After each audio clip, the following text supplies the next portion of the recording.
Hey guys, welcome back to One Stop Biology. So guys, in today's video, we are going to cover transpiration. So I hope you would have gone through the last video where we covered water ka movement in long distance, right? So we covered that, some movement is there because of root pressure, right? There is some movement through apoplast pathway, there is some movement through symplast pathway, and then at the end we discussed something about that mostly in tall trees, the long distance movement happens through transpiration pull. So let's see in this video what exactly transpiration is, right? So guys, transpiration is nothing but, you know, evaporation of water through the leaves, right? So basically, if we have to define transpiration, it will be evaporative loss of water. Evaporative loss of water by plants. Right? Now, this loss happens through leaves, right?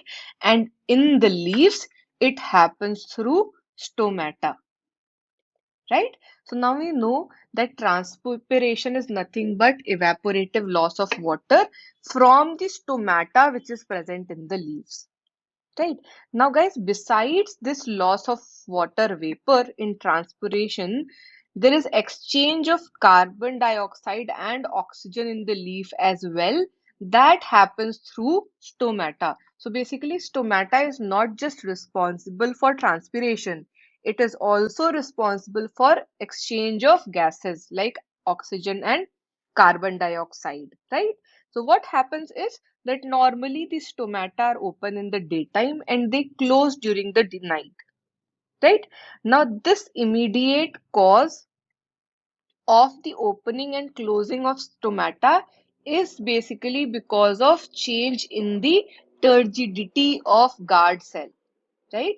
So I said these stomata, they open during daytime and they close during nighttime, right? Now, this opening and closing is because of change. Change in what? Change in turgidity. Change in turgidity of guard cells, right? So basically, the inner wall of each guard cell, this inner wall of guard cell open towards the pore, which is known as the stomatal aperture. We'll see it in the form of diagram as well, right? See, so the opening, the pore, the stomatal aperture, right, is surrounded by thick and elastic guard cells. And the inner wall of each guard cells, this that basically is very thick and elastic. So when turgidity increases within the two guard cells, they basically start flanking towards each other, and this stomatal aperture or pore that shuts down, right?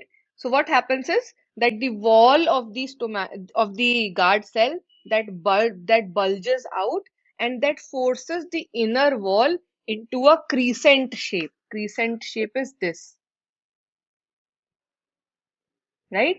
Now the opening of stomata is also because of orientation of microfibrils in the cell walls of the guard cells. So basically the stomatal opening or closing is because of the guard cells, right? So how it opens? So basically there are cellulose microfibrils which are oriented radially rather than longitudinally, and that makes it easier for the stomata to open. So when the guard cells during the daytime because of loss of water loses the turgidity, right? So there is water stress because of which now the guard cells starts losing water, and they lose the turgidity. So then what happens is that the elastic inner wall again regains their original shape, the guard cells become flaccid, and the stomata opens. Now what happens, guys, if you see the lower surface of a dicot leaf, you'll see that there are a large number of stomata within, you know, the basically the lower surface. But if you see in a monocot leaf, right? In a monocot leaf, it is, in comparison to a dicot leaf, it is towards both the surfaces basically. So there is an equal division on both the surfaces. In case of monocot leaf, in case of dicot leaf, you'll find the stomata towards the lower region of the leaf, right? Now you see this structure of stomata, right? So basically, guys, this this aperture here, this aperture is nothing but the stomatal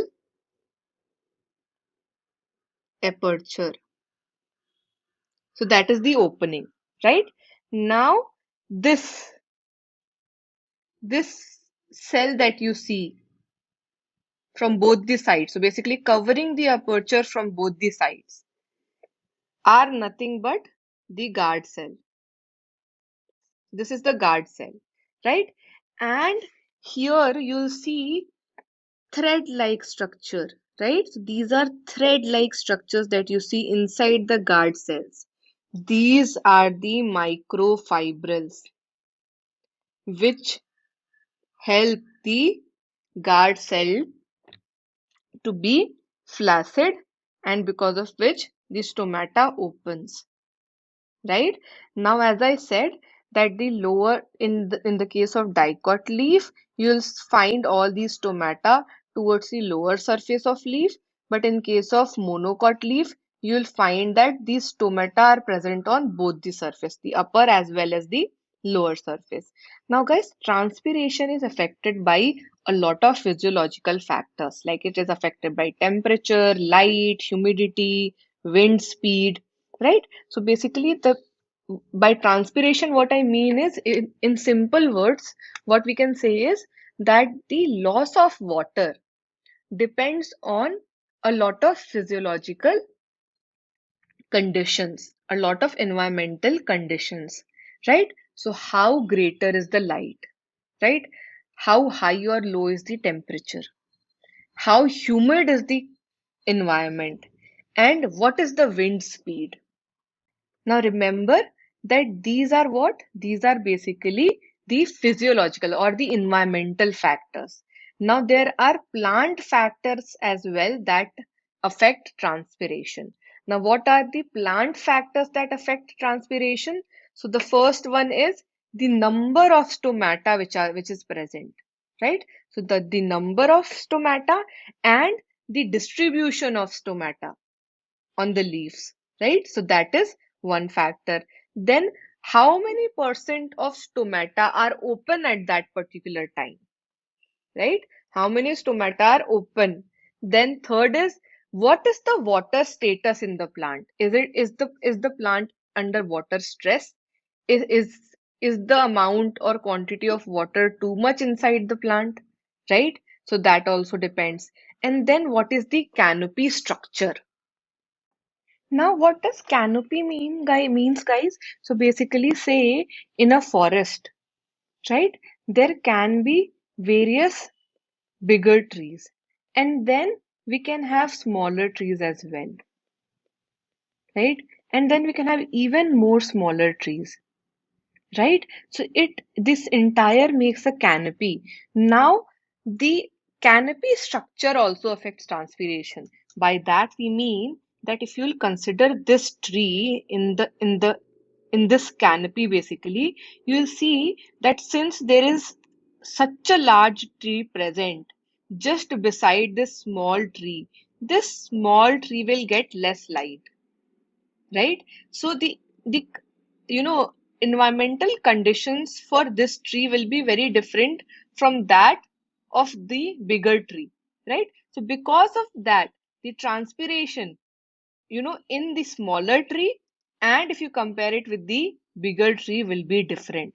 So now this structure, this canopy structure will also be affecting the transpiration, right? Now, if you say, I'll give you one more example. So, see, there is another canopy where all the trees are of same height.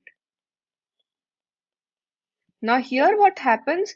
All of them get equal light, and because of that, now if you compare transpiration in this tree and in this tree, again it will be different, right? Because of the canopy structure of this tree, it is getting more light. However, size of both the trees are the same, right? So this canopy structure also affects transpiration, right? Now, basically, guys, transpiration driven ascent of xylem sap, that depends, on again different properties of water, right? So basically, what is happening is that water is traveling through xylem and it is ascending, which means it is moving in the upward direction. So say if this is a tree and here we have the root, and this tree is absorbing water from the root, right? It is reaching to the xylem and then it is moving in the upward direction. It is ascending, right? So this movement of water, right? For transpiration, now leaves are here, right? So for transpiration, water is basically moving in the upward direction and reaching to the leaves, right? So this movement of water inside the xylem, that depends on the physical properties of water as well, right? Now what are these properties? We'll see that. Say the first property is cohesion. Remember the first property. I'll just clear the screen. Now, the first property is what? It is cohesion, right? So basically, there is a mutual attraction between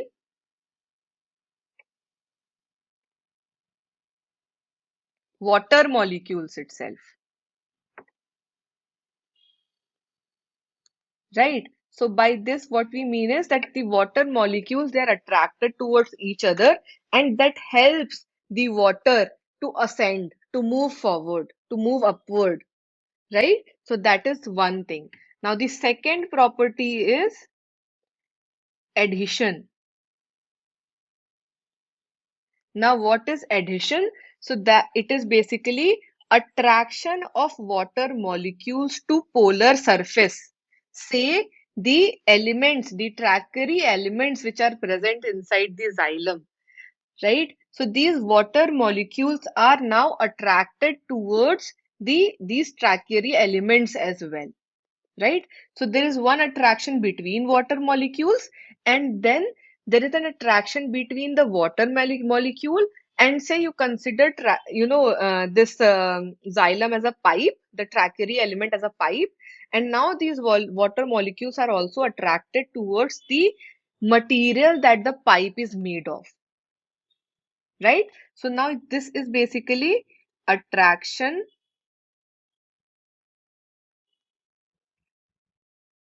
of water molecule with the surface of what? Of xylem, of trachyry elements, right? So these are two different type of attractions we are seeing, which is because of water molecule, right? Now the third one is surface tension. Now what does surface tension mean? So it means that the water molecules are attracted to each other in the liquid phase. Now, this is more than the water molecules which are present in the gaseous phase, right? So basically, the water molecules are more attracted towards each other in liquid phase. And this also creates a tension because of which the water molecules keep on moving upward, right? So surface tension is water molecules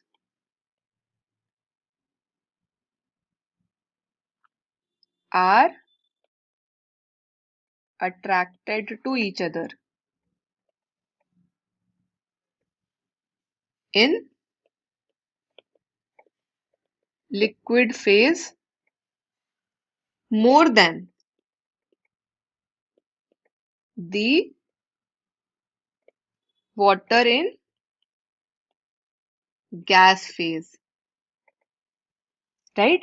Now, these properties give water very high tensile strength. Now, what is tensile strength?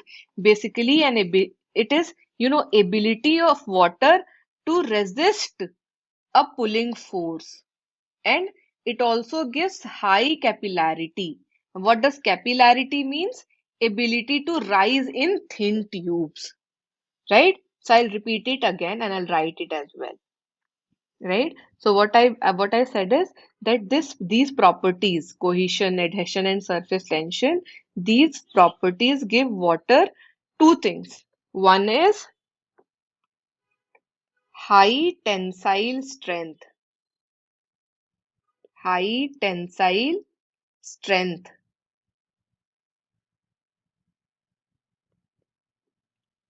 That is one, right? Tensile strength means basically ability to resist a pulling force, right? So that is one. And second is high capillarity, right? So basically, capillarity means ability to rise or to move upward in thin tubes, right? So in plants, the capillarity is added by small diameter of tracheal elements, which is tracheids and vessels. So tracheal elements are tracheids and vessels, right? So these have very small diameter, right? And because of very small diameter, they are basically very thin tubes.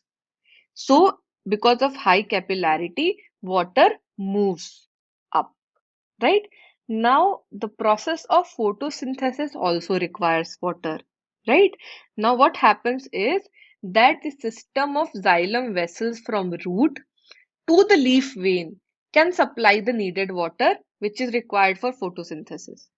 But do you understand what force does a plant use to move water molecules into the leaf, right? So basically the water molecule is moving from the root towards the leaf, which will always be upwards, right?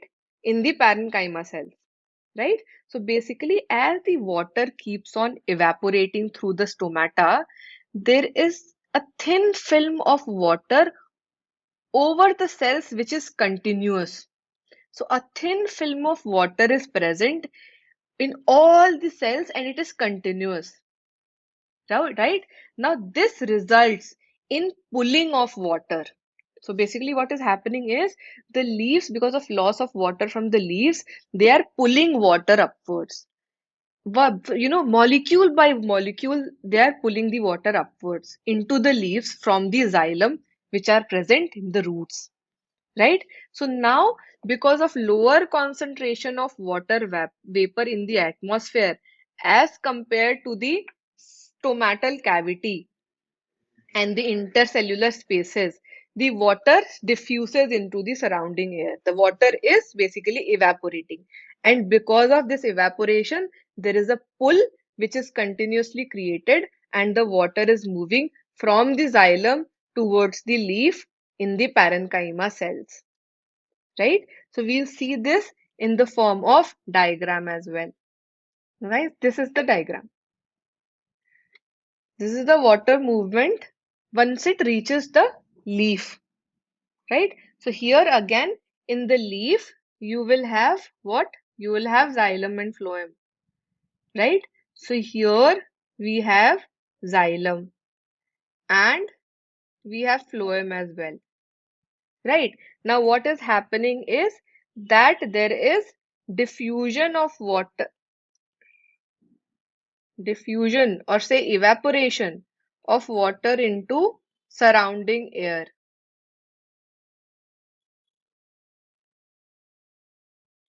right?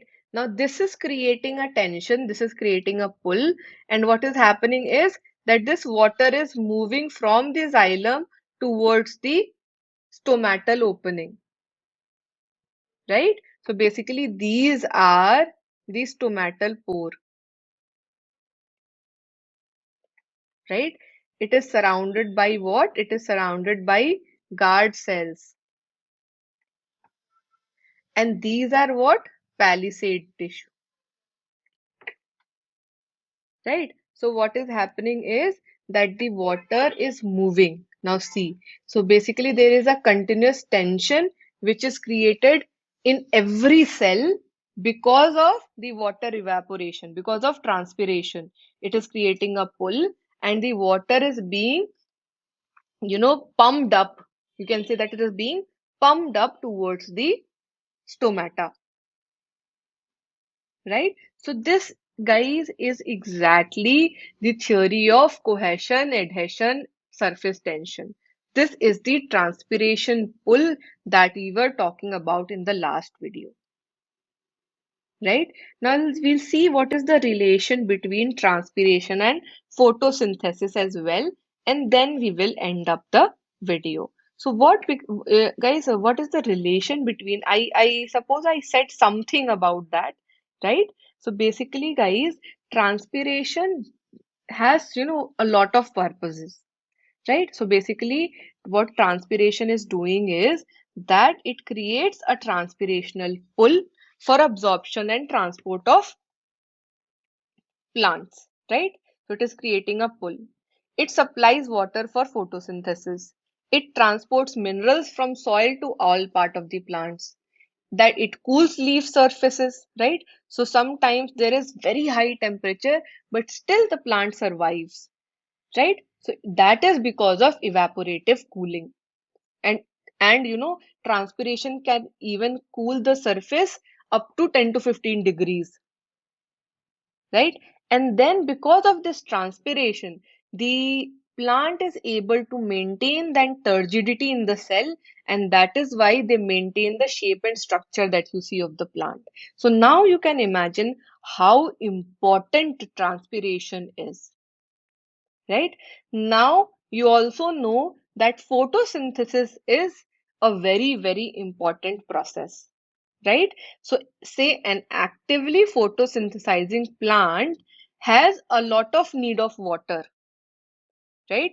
And photosynthesis is always limited by the availability of water, right? Now this water can be depleted by transpiration, right? So basically transpiration is nothing but water loss, right?